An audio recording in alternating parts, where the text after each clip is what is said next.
Hello, everybody. How are you doing on this wonderful Tuesday? And welcome, everyone, to my first ever live book review.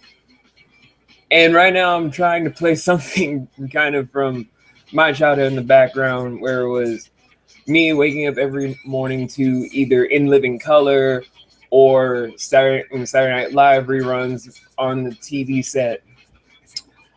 But anyway, to start off this book review I'm gonna do every month, I kind of figured I would do something that I actually like. Hold up. I know you guys probably shocked by the whole "it's something he likes" thing. He probably not make jokes about it, this, that, and the other thing. But the thing is, it's supposed to be more funny than what it's given credit for.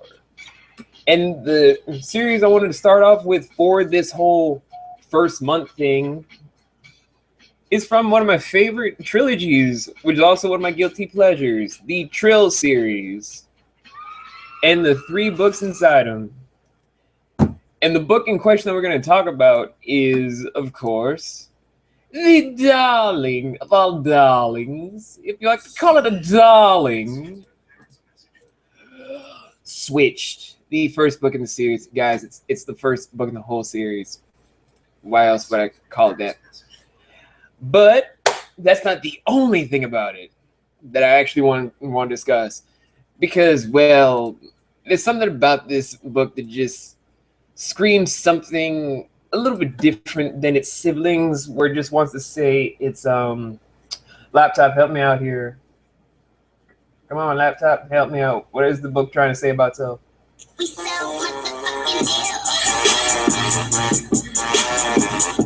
Thank you. You are quite frankly useless, computer.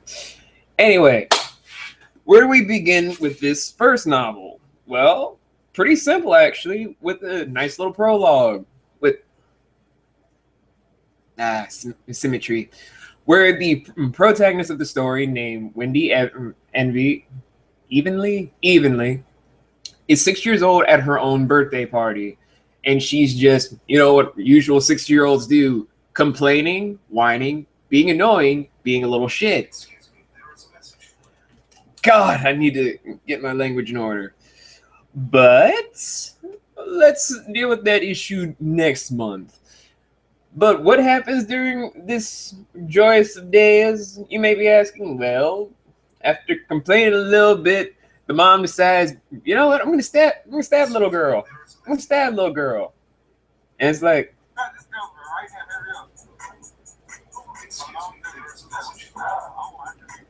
she literally stabs a little girl. And it's kind of just like, why do this? Why? What is wrong with you? Why do this? Why do this to the little girl? Are you insane? Are you stupid? What happened? What would drive you to do this? But then again, all the characters have that whole attitude of, it's kind of just make you wonder why even bother at the beginning of the story if that's what you're getting. Following this, though, we're then jumping 11 years in the future to the present day, where it's not really any different, except the mom is institutionalized into an insane asylum. Wendy is just with her brother Matthew and her aunt. Sorry, guys. I made sure to bring up notes just in case, so I wouldn't be such an idiot. Her aunt Maggie, and they're just moving from city to city on trust fund money just to afford this, that, and the other thing, because, you know, what have you. And that's pretty much how her life is thus far. Nothing's really changing or different about it. It's just her brother, and her aunt trying to make a decent living out of life. And yet, it just seems like something always goes wrong. Like in every young adult fantasy novel. And if you want to say that's not the case, look at Harry Potter, the Divergent series, the Hunger Games, and just any young adult novel series in question, Percy Jackson, the Olympians. all of them point to the whole fact of if you are in a young adult fiction novel, your life is automatically horrible from beginning to end. And you cannot deny that to be true. But regardless of this single trope that everyone knows about, how do we progress the story even more in a different light? I know, we introduce another guy into the whole mix by the name of Finn. What's Finn's last name? What is Finn's last name? Holmes. And no, he's not related to Sherlock Holmes. If it were, that would have been an awesome narrative. At least in my opinion. But then again, my tastes are usually weird. Damn you, fish fingers and custard. Still, how do we introduce this young boy? Same way they introduce all the other characters. By saying their favorite phrase.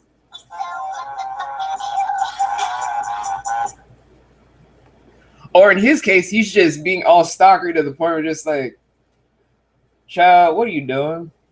Or it's just like,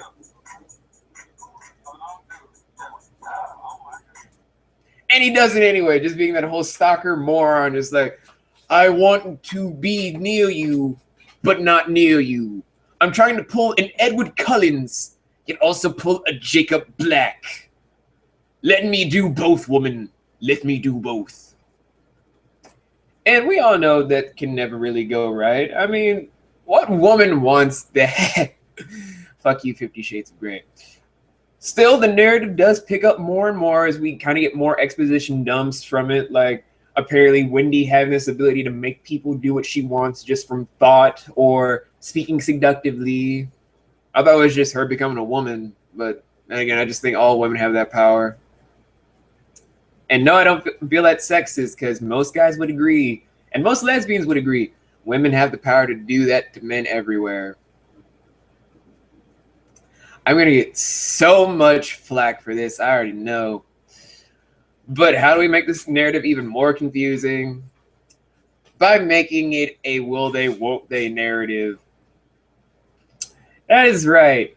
Wendy and Finn go from a stalker and stalky to a will they, won't they kind of standoff where it's kind of like, we don't know if we're going to be friends. We don't know if we're going to be lovers. We don't know if we're going to kill each other. We just know we're tied together for some reason. And to make it even worse, like every other young adult fiction novel, Finn decides to drop the bomb and just like, you're not normal. And it's like, really? She's a teenager. Every teenager isn't fucking normal. No teenager in anything fictionalized is normal. There's an entire subgenre that has started since the dawn of time pretty much saying, you're not normal. No! Shit, Sherlock! I mean, do we need to put on a shirt now? If I only had a shirt for that. But then again, that just breeds forth the other cliche of said genre. The genre of going to the parent to find out you're not normal.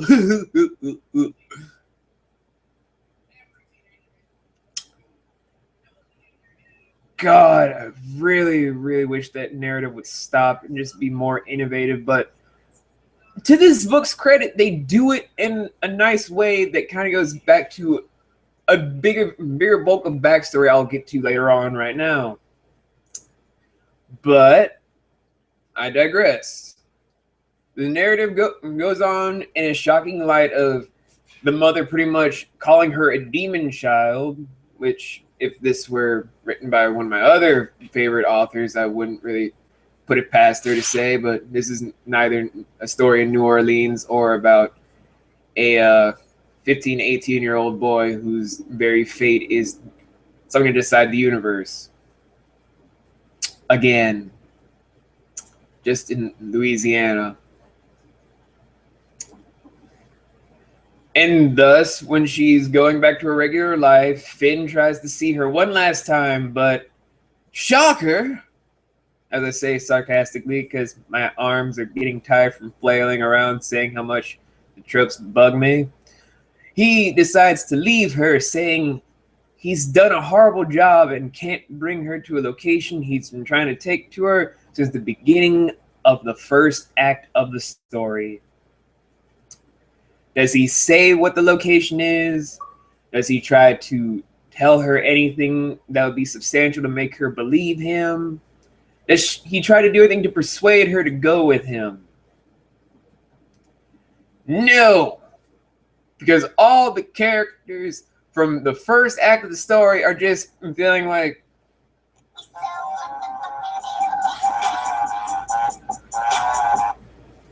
and it never stops until they introduce our main antagonist, the Vitra. Who or what are the Vitra?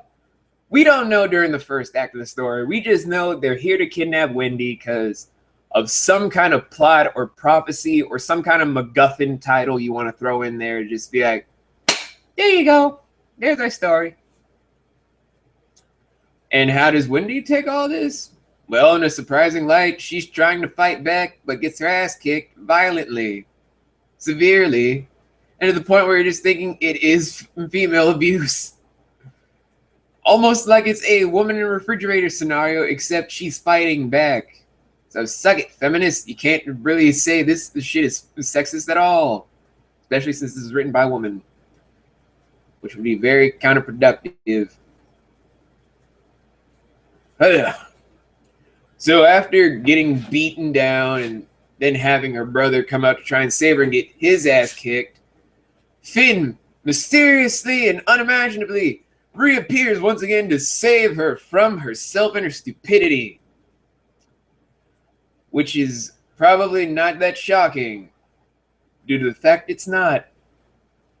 And just proceeds to do all that he can do to just make sure she is safe, secure, and then decides to kidnap her to take her to a location that is nowhere at all where she wants to go. I wish I was joking about this, but I'm not. And he decides to take her to the city of Trill. What are Trill? Just like what are Vitra? Here's the bombshell revealed in Act 2 of the story. Those are types of trolls. What a twist. We just pulled an M. Night Shyamalan on y'all. And nice. No, it's not. No one wants to be M. Night Shyamalan in a book anymore. Hell, no one wants to be M. Night Shyamalan in a movie anymore. Fucking dumbass director doesn't. Oh god, I need to stop bringing up that shit today. So, from that little bombshell, you already know the trope. She doesn't believe what she is. She tries to fight it, tries to point out all what they're saying as lies, just trying to call herself a unique child. She is then just hit with a bombshell, just like maybe they're right. She tries to accept it, doesn't, and then the narrative you can already figure out from there. Except, here's some more twist for you. When she's brought back to where she's supposed to be and meets her actual mom, due to a bulk that I'm going to tell you guys in a second, her real life mom doesn't care for her. Let me repeat that. Her birth mom does not care for her. Why do I even point this out at all? Well, it's from a basic standpoint of, in most stories, you mostly hear the parents love their child. The parents want to do stuff for their child. The parents want to save their children.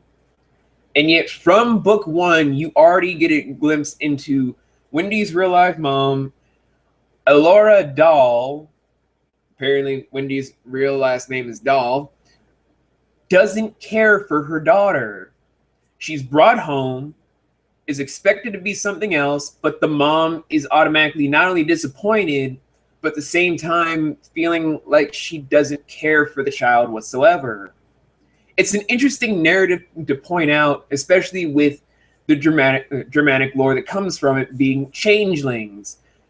Troll children that are swapped out with human children in order to gain either wealth, status, identification, or just something of value in order to go back to their village with said thing to make sure the economy for them is strong enough for them to sustain their lifestyle or to keep them from dying out from poverty. And it's a nice little change that I'd like to see in modern day novels such as this or in other young adult novels in and of itself, because they don't try to go for the norm. They're going for something unique and something really noteworthy in design. However, this narrative kind of screws itself over when it's pointing out things like the human children get pampered as fuck for just living. You heard it right. If you are part of a changeling in this story franchise, you could be kidnapped as a baby, have everything given to you, not have to talk to nobody at all, and get spoiled as fuck. Where was this in real life? Why aren't there real life stories just like, so Matt, what was your childhood like? I was kidnapped by these sexy looking troll people. They gave me all this stuff like the latest video games, all this candy I wanted, freedom to do whatever I wanted, and as soon as I hit 18, I left. You said what now? Because that would have been the best thing for a lot of people. Just think about it. You don't have to do anything. You don't have to talk to nobody. All you have to do is breathe, and everything is handed to you. That is like living the celebrity lifestyle without being a celebrity. And it's kind of just like, why even leave to go back to human society? You are basically pampered as if you are a trill or whatever yourself. Ignorant motherfucker. Just stay. Stay right there where it is. Stay right there. Or switch for someone that would want that. I don't want to pay bills. I don't want to have to do a 9-to-5 job. Let me do that. Let me live that lifestyle.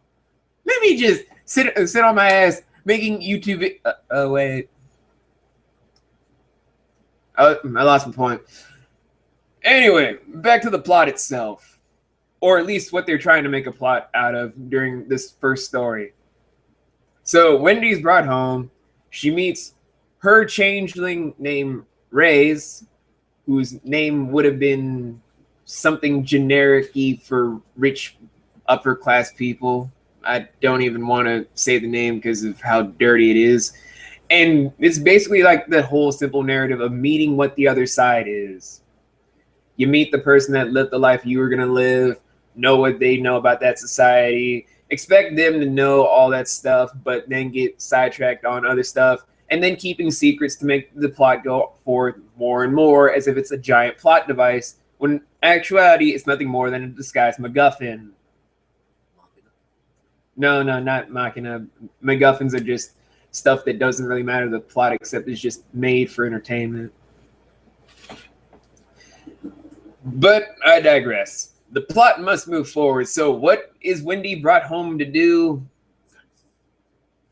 She is brought home to be not only a princess, but to marry someone to rule all over the tribe of trolls. At 7 fucking teen. Bitch got it made. Bitch do got it made. Have you seen my hat? Yeah. No, I have not seen me hat. God damn it. Oh, okay, so bear with me on this. A 17-year-old who didn't finish high school, who doesn't have any friends except for her brother and her aunt, was stabbed at 6, and doesn't know much about her own species, but only raised to be human, is expected to be a queen over, I don't know, a handful of like 70 to 100 or so trill type people, and not know anything. Sounds like my upbringing, minus the trolls and the royalty and being a woman. I'm just waiting to see how many people would actually watch to see how long it would take for me to say this crashed and burned. But in actuality, It didn't. the plot gets a little bit stupider for the first book. You want to know what makes this whole thing more and more stupid? The will they won't they narrative gets progressively more ignorant as time goes by. By what, you may ask? Not things such as what the heart wants or what things in a realistic sense would be like. I don't know if it'll work out because of where we start out in life, and I don't want to hurt you. That'd be too simple. So much. It's more or less, Finn is basically like, I am a tracker, which is lower than dirt, and you are the princess. I can't deflower you and make you my woman, even though it will make you happy. And every single person that reads the book's like, wait, what? And then comes Runkai, Mr. CEO Girl. If you won't, I will. But you know, that's the whole point of the whole first book, because they're just like, they don't give a shit. They're just still thinking that, of course. But in actuality, they're just fucking stupid. Wendy, you have the freedom to go home whenever you wish. You're not stuck in the same village at all. You can go home, not have to be a princess, and just live your life as human. Finn, you can just ignore the fact that she's a princess and make her happy. It'll also make you happy because you know you want to hit that. From the narrative point and description, she is a fucking hourglass figure. No shit. Bitch, hit that. Otherwise, no one else besides you will be like, you are a dumbass. Raise, you have it made as a fucking 17-year-old boy with a hot red hair, green-eyed girlfriend in said village where you guys don't have to do shit except go to school. You don't even have to go to school. You can just literally get pampered just for breathing. Don't question shit. Just be like, I'm happy here. I may have a family out there, but let me be happy here. I don't have to do shit. Can I move there? Can I go now? That's what we want. We don't want to pay bills. Do you want to go back to 9-to-5 job? Fuck that noise. Let us live in that village. What hell? Switch us at birth with somebody again. Hold on. You mean like 9 a.m. to 5 p.m. or 5 a.m. to 9 p.m. Like 9 a.m. to 5 p.m. Not bad. But pay rather than just be like, here's your candy, here's your food, here's your video games, here's your camera, here's your computer, here's a school where you can meet a bunch of hot people where you can just date them. Yeah, look at that. That life sounds a whole lot better than mine right now. That's what I'm fucking saying. But no, we had to make the narrative seem more and more confusing. Just like, I don't know what to do with my life. I don't know what to do with this girl. I don't know what to do with my life. Bitch, you guys got choices. And you're choosing the stupid. Oh. I'm about to grind on you. Feel on your body, baby. Grind on you.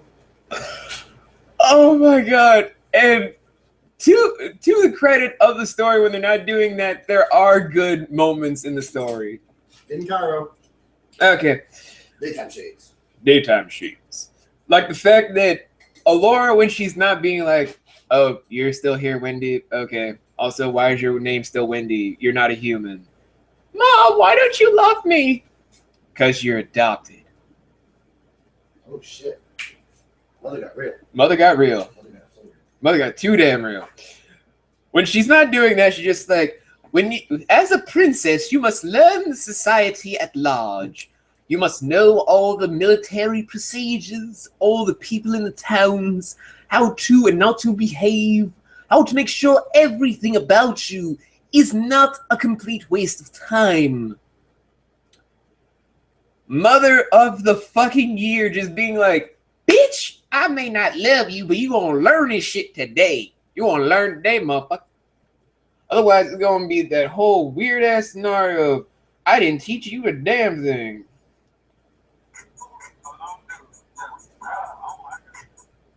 And no one wants that for their life now, do we?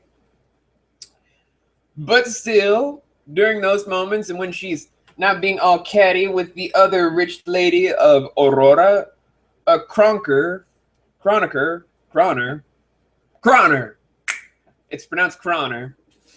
English, it's fun. Ugh. When she's not basically enduring all of that and shit, she's basically being the normal thing. She's simply being a mom that gives zero fucks about her daughter. And to the point where I'm just like, bravo.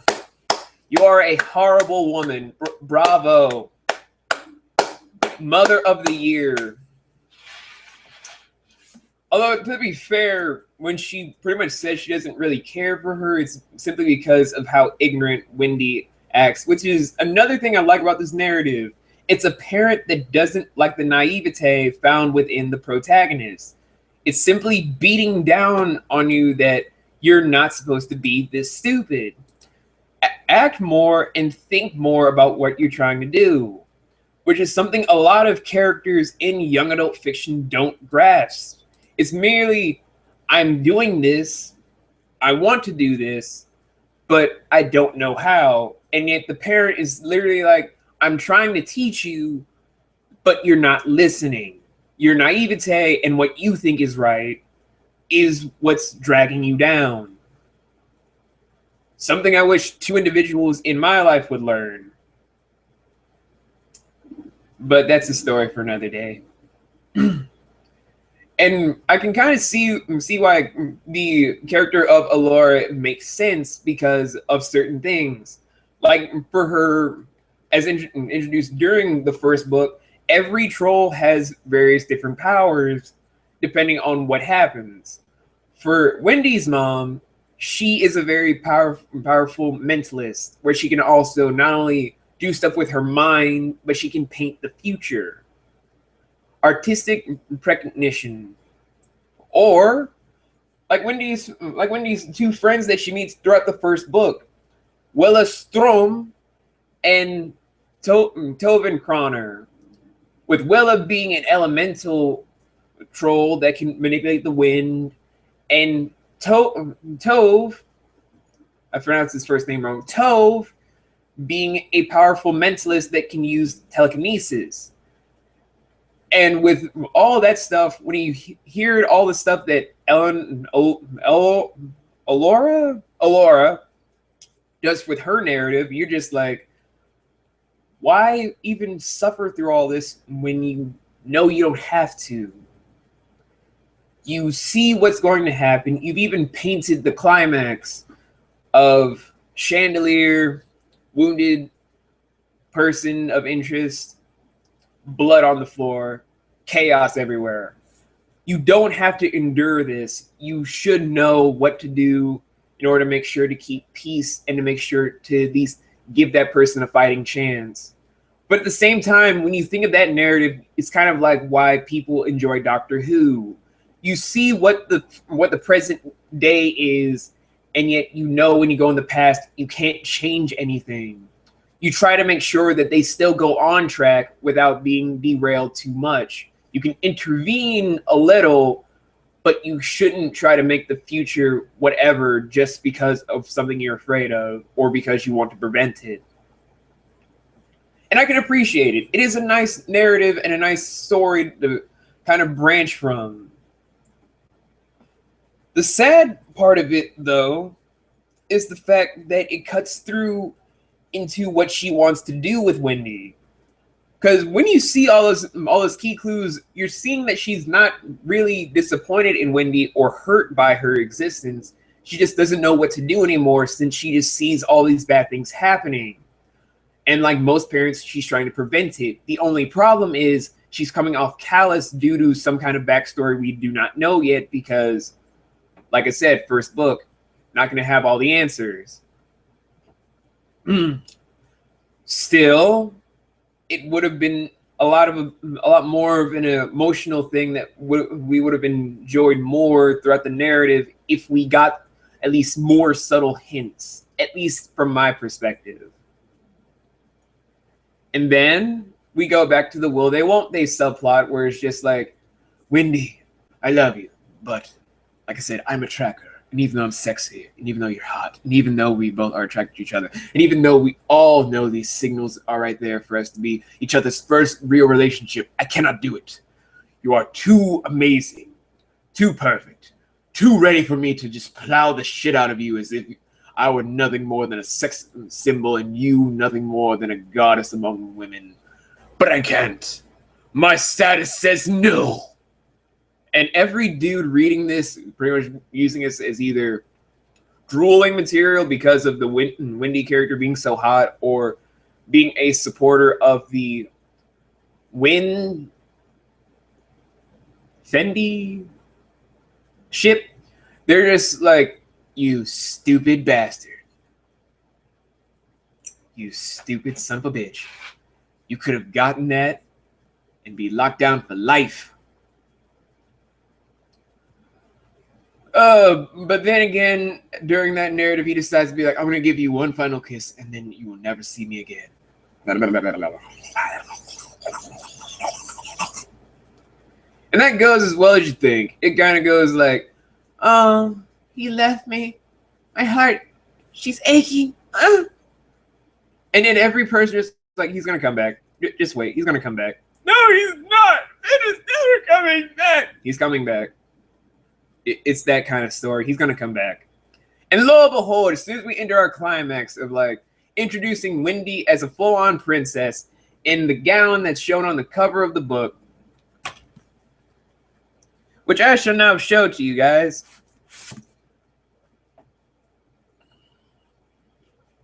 This same dress, this same fine woman in the field, sort of. The depiction of Wendy in the book and what you match up in your head kind of goes through whatever you want. When I see it, I just think of like a relatively attractive 17-year-old just not knowing what the fuck to do with her life. And all of this is just something basic, really.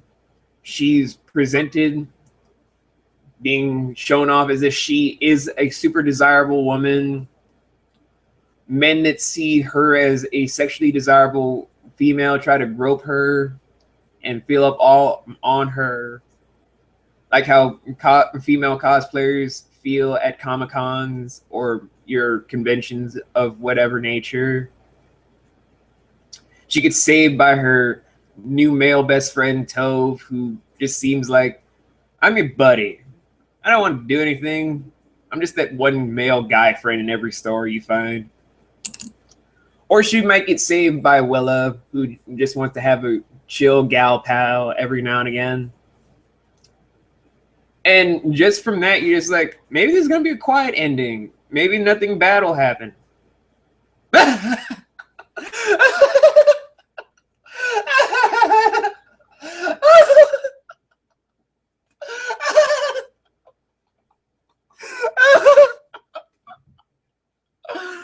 Are we forgetting what the tagline is for this story?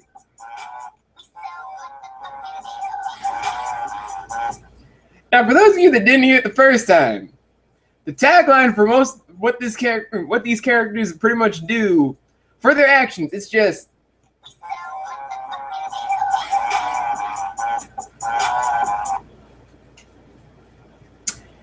no change in that will ever be like, it's going to be a quiet ending. And then, boom! We are then hit with a fucking action-adventure kind of climax of Vitra intruding on the palace, which is actually just a giant mansion that just looks all prestige like a palace, bursting through just like, get Wendy!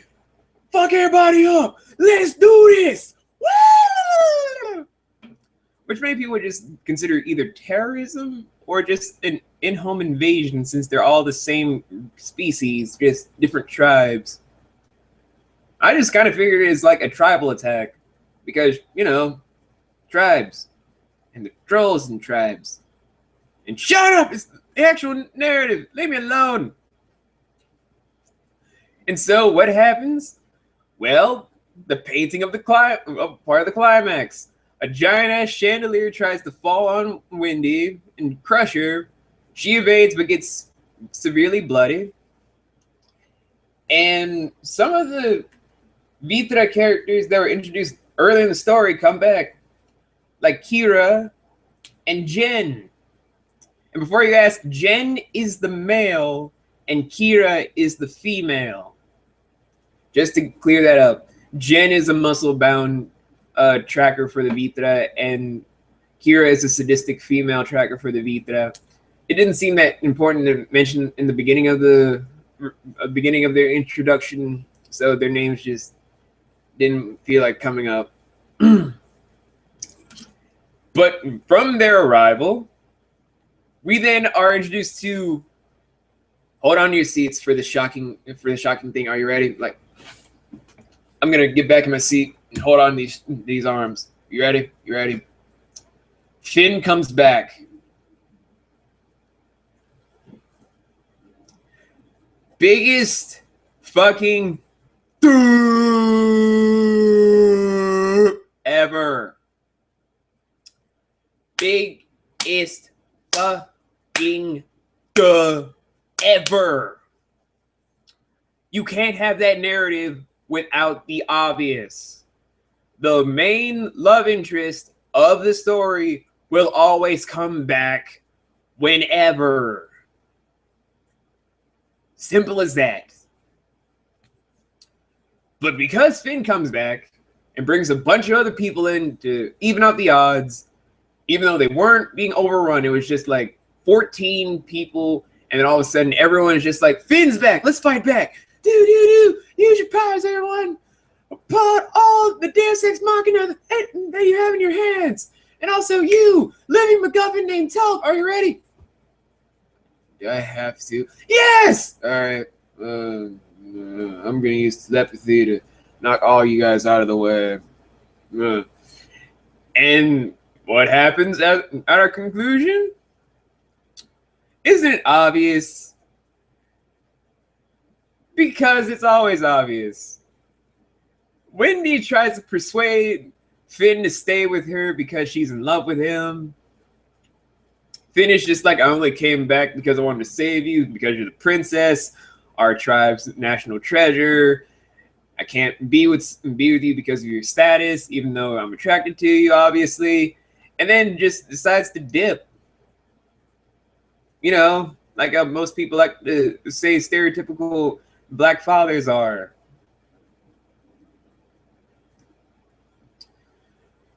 Oh, Jesus. How stupid Finn is as a character. But I'll get into that when I'm done with saying the conclusion. So I'm going to speed through this. Conclusion.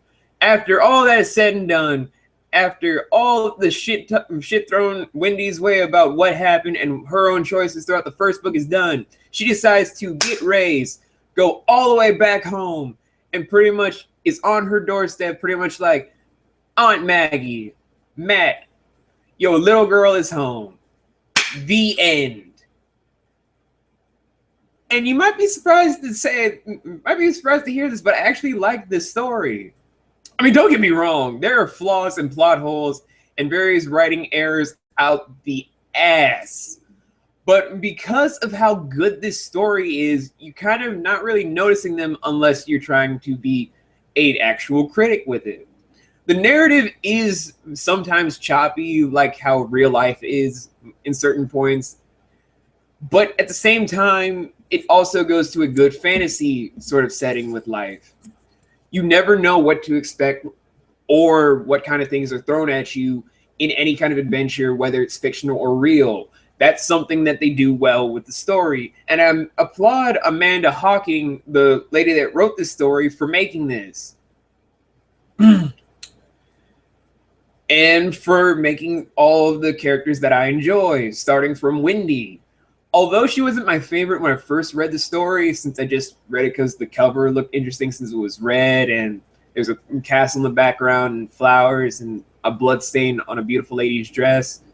Mostly because when I saw it, I kind of thought it would be a story about a guy saving the love of his life, but she just turns out to be a ghost.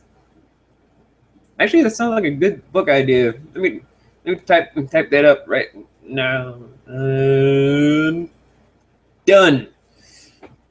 But from reading it over and over again, Wendy kind of grew on me. I mean, she acted like a typical 17-year-old, but she didn't go Bella Swan 17-year-old. She didn't act all indecisive or sort of oh, woe is me sort of thing as much as Bella had done as a blank slate character. Wendy was her own person. Her decisions and what she did was something that most 17-year-olds would do. Rash, illogical, naive, and ignorant. None of that could change or has changed, even at the end of the story where it's pretty much alluded that she turned 18. I believe it's either this book or the second book that she turns 18. So hungry. And from there, you're just like, Wendy really did grow into her own, at least a little bit, throughout this whole story. Not a lot, I'm not going to go that far, but a little bit. As for my other favorite characters, I would have to go with Matt, her adopted human brother, Matthew, aka Matt Everly. Everly? Did I get it right? Yeah, Everly. I mean, for most narrative stuff, you don't really see a supportive sibling in certain stories, unless they're like friends that you call your siblings. But in this kind of sense, it makes for an interesting dynamic. Her only real family that is not her aunt is her brother. He's been with her pretty much acting like her own parent and brother at the same time, making sure that she had everything that she needed and even put away money for her just in case anything were to happen to him or their aunt. All that he was trying to do is make sure that Wendy herself was okay. Nothing bad happened. Nothing really dangerous was occurring. And that's what he wanted for her. He wanted her to live a normal life, even if this whole narrative didn't happen. That's something I don't really see in many things involving siblings in certain stories like this, unless it's a dystopian novel or just a utopian novel. This is kind of like that regular everyday sort of narrative until magic or supernatural things hits narrative. And that's sort of something that we don't see in many stories. It's usually a parent or guardian or a really close friend, but never a really close sibling, biological or not. And it's something that I really enjoyed, even if Matt didn't have that much inside the story, at least for this book. Hint, hint, nudge, nudge. Check out next month. And my only other favorite character from the story was, oddly enough, a supporting character, Willis Strom. I mean, she came off like many Trill did, apparently, through certain parts said within the story for what they said about bringing back their children into the community. She did act sort of like a spoiled brat, and she didn't really know what to do besides act like a princess or something like one. But when she was with Wendy, being girl and girl, trying to be friend and friend, you saw that she was being sincere. It's kind of like if you're reading the selection and you were to see the whole dynamic between Marley and America Singer. It was a genuine friendship, and it's blooming in a nice sort of way, even if it is throughout a sort of messed up scenario. And to be frank, it's something that's really nice, sweet, and simple. It's something that no one really does a lot, and to be honest, I'm kind of happy this happened. It may be weird for me to say this for like a supporting character if people that watch this know me as a person, kind of see me as like the person that focuses on the main cast.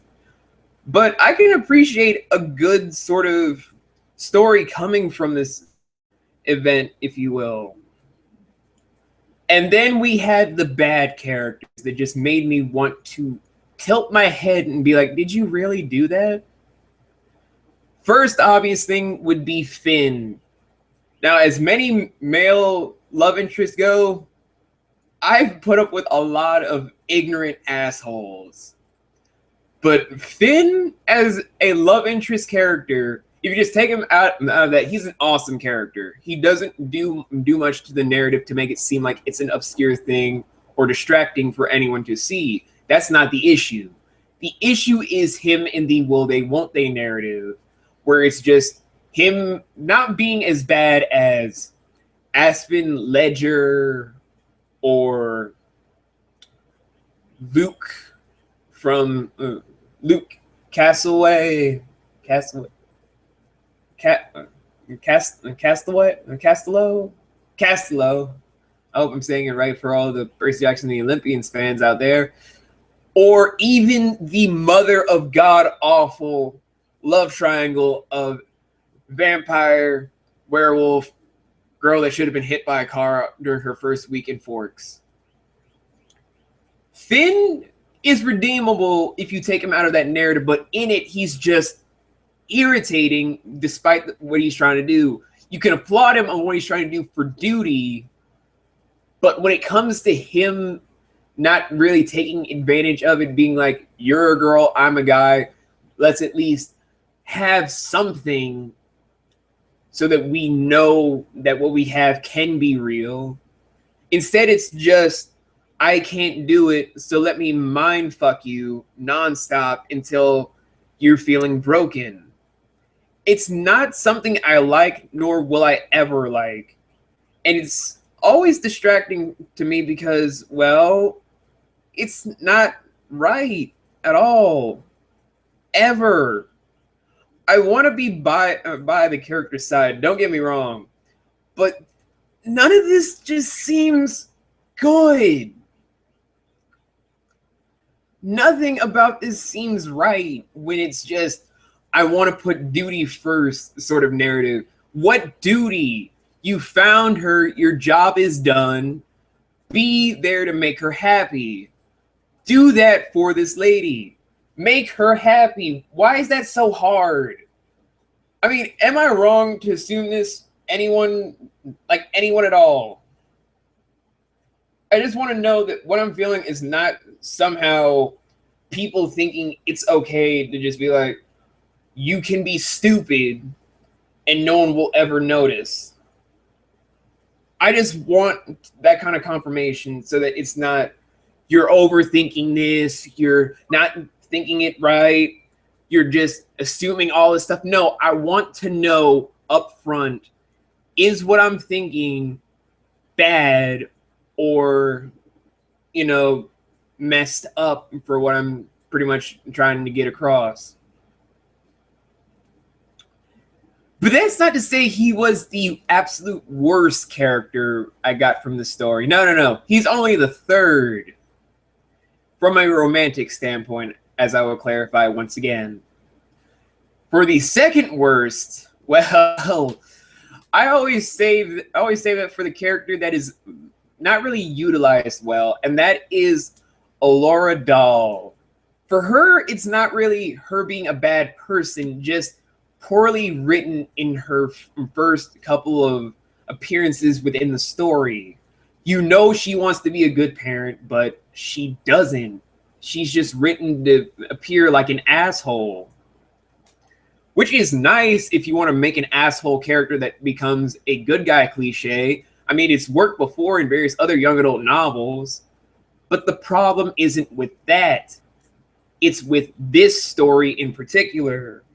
You want every character to come off as good, but at the same time, what you're doing isn't positive or anything of good construction.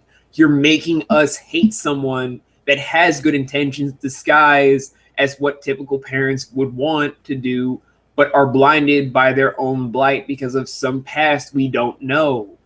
Utilize that more if you're trying to do that as a narrative, is all I'm saying, which was remedied in the second story, which we will touch on next month. And then we have my absolute least favorite in this book only. And that's from my copy, the bonus story. And that bonus story kind of takes off from the narrative of when the first kidnapping attempt failed and we're introduced to Loki Stad. Oh my god, Loki Stad, your introduction to the series is fucking awful. You're basically like that one douchebag everyone wants to hang out with but doesn't know why. You're the Kelso of the story. Ignorant, dumb as hell, at least in certain aspects from what I was reading personally, and ignorant not in a intelligence way, but in a grasping what not to do sort of narrative. If you're there to do a job, okay. If you're there to berate everyone for trying to do their job and you didn't do anything, choke on your own spit. I'm not even going to have sympathy for you for that. I would have, but I checked my pockets and all my fucks are gone. Like literally, I'm checking my pockets now. All I see is some headphones. I got no fucks to give. What am I supposed to do with that? What am I supposed to actually do with that with no fucks to give? You tell me. You tell me, Loki. What am I supposed to do with no fucks to give? But like I said, this first book I love to death. There may be problems with it. There may be certain things that just doesn't mesh well with what should have or should not have been with the narrative. But at the same time, it's a harmless story to start off your series. Certain characters are introduced well, others aren't. Certain things are a good swing, others are a miss. It's one of those in-betweeny sort of stories that you're probably going to see me do a lot throughout these months. So for me, this is kind of like a hit, not a miss. So I'll be generous. I'll give this story a 6.5 out of 7. Not because of any favoritism or because one of my top 50 favorite books. I'm not going to say what placement is it. I'm going to do a video about it later on. But because it's a good start. It may not have been perfect, but at least it was something. It's something to branch off from to fix whatever it is that you messed up on. And it's something that I can see more and more stories doing if given the chance. Or at least I hope so. And by now, it's just time for me to do the natural stuffy stuff. So I'm just going to either stay for a little bit to do some stuff for Q&A if I feel like it, or I'll just end it here depending on the time. Oh crap. Oh, I am way over this time. So instead, I'm just going to play one song that kind of encapsulates what I'm trying to say about certain parts of the story. I'm sorry, guys. I know I said this is going to be a Q&A too, but we're going to do a Q&A later on in this month, so relax on that. So I'm just going to stretch for a small second. Recommend that you guys get this series. At least start with the first book to see if it's for you at best. Make sure to follow me on Twitter if you want to get more stuff involving the Black Pyramid or CultureClashX, such as the new announcement videos coming out for 2 of our newest members and us releasing an old member. Stuff like the future reviews that are coming out for the Black Pyramid itself, or Let's Plays that might be coming out. Interviews that are be in production right now involving 2 members of Channel Awesome. Not going to say their names. And basically look forward to me doing the other 2 books in this trilogy soon, where next month we're going to be looking at Torn, and then in August we're going to be looking at Ascend, and then after that we're going to start its sister series, The Canon Chronicles, which expands even more of the story, where we're going to be first looking at Frostfire and then Ice Kissed. And then whatever the third book is, I don't know what that book is. Otherwise, I for the reason my fingers I can defeat them. Oh, they don't know what they do. Swear to God, they know better than you. One day the skeletons gonna come out. One day these elephants in the room make a sound. Right, focus. So, guys, I hope you enjoyed this live review of mine. I don't usually do these because I don't know who might or may not be watching. I just do it because they're fun and because I don't have to edit around them like I'm doing all these reviews. So I might keep this format up for a while, depending on how many books I have or how many people recommend more books to me, and just do this on a monthly thing without any of my characters, obviously. But I really did enjoy doing this. I will see you guys on June 16th for a Q&A thing I might be doing called V Talks. We're going to be talking about some announcements coming out for the channel and more stuff involving new videos, the equipment that we need, and maybe something involving Twitch, depending on how stuff is going right now.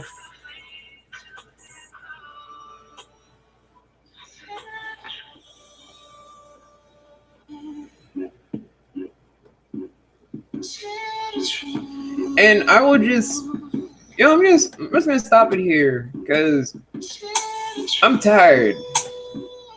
Not because of y'all, but because this review kind of took a lot out of me. Love you guys. I'll see you later on.